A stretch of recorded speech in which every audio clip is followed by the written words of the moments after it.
ഈ കാണുന്ന 2 ഡെസേർട്ട്സിലും ഞാൻ മധുരമേ ഉപയോഗിച്ചിട്ടില്ല, ആർട്ടിഫിഷ്യൽ സ്വീറ്റ്നേഴ്സ് ഉപയോഗിച്ചിട്ടില്ല.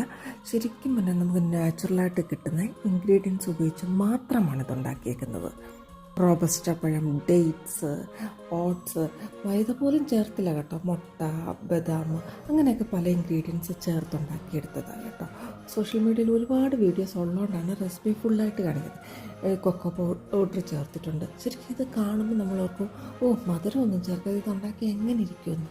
ശരിക്കും ഇതിൽ മധുരം ചേർത്തിട്ടില്ല എന്ന് ആരും വിശ്വസിക്കത്തില്ല. ഞാനിത് അങ്ങനെയാണ് ഉണ്ടാക്കിയെന്ന് പറയുന്നിടം വരെ അത്രയ്ക്ക് നല്ല രുചിയും മധുരം നമുക്ക് ഫീൽ ചെയ്യുകയും ചെയ്യും. ഈ കാണുന്ന ഡെസേർട്ടും അതുപോലെ തന്നെ കുറച്ച് പനീർ എടുത്തിട്ട് മിക്സിയിൽ അരച്ചു, പിന്നെ കുറച്ച് ഡേറ്റ്സ്, കൊക്കോ പൗഡർ, അങ്ങനെ ബദാം, അങ്ങനെയൊക്കെ പലത് ചേർത്ത് ഉണ്ടാക്കിയെടുത്തതാണ് കേട്ടോ. ശരിക്കും ഇതുപോലത്തെ റെസിപ്പികൾ നിങ്ങളൊന്ന് നോക്കി ട്രൈ ചെയ്ത് നോക്കുക. ആഘോഷങ്ങൾക്ക് കുറച്ച് മധുരത്തിൻ്റെ രുചി നല്ലതല്ലേ?